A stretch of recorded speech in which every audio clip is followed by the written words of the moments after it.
Bienvenue dans la réserve du musée de l'armée aux Invalides. Vous avez derrière moi quelques épées à deux mains, mais il y a une pièce beaucoup plus belle, beaucoup plus émouvante. C'est l'épée de Pavie, l'épée de François Ier qu'il avait à Pavie quand il a été fait prisonnier. C'est une épée superbe. Venez, nous allons la regarder.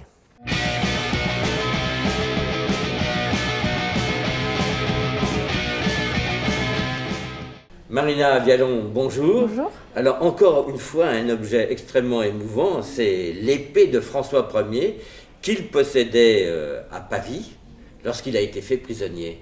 Alors est-ce que vous pouvez d'abord me la décrire un peu? D'abord, je crois que ce n'est pas une épée de combat, c'est une épée de cérémonie. Non, ce n'est pas une épée de combat, c'est une épée de parade, même si elle est solide, mais elle n'était pas utilisée pour la guerre.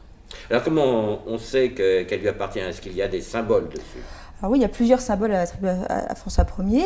Premièrement, ses initiales, donc en haut de la lame, son F, en fait, et la petite salamandre en haut de la poignée, qui est ici non couronnée. C'est-à-dire que la salamandre, il n'y a pas de couronne au-dessus. Il n'y a pas de couronne sur sa tête, ce qui indique que l'épée a été fabriquée juste avant son accession au trône.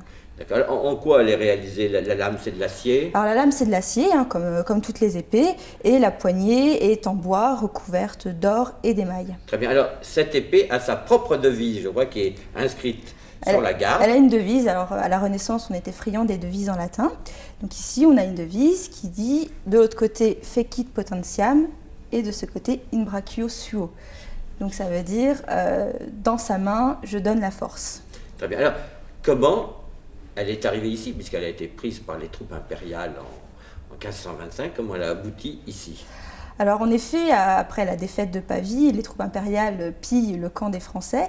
Ils rapportent l'épée de François Ier en Espagne et elle y reste jusqu'à ce que l'empereur Napoléon Ier la récupère lors de son invasion de l'Espagne et l'offre aux collections françaises.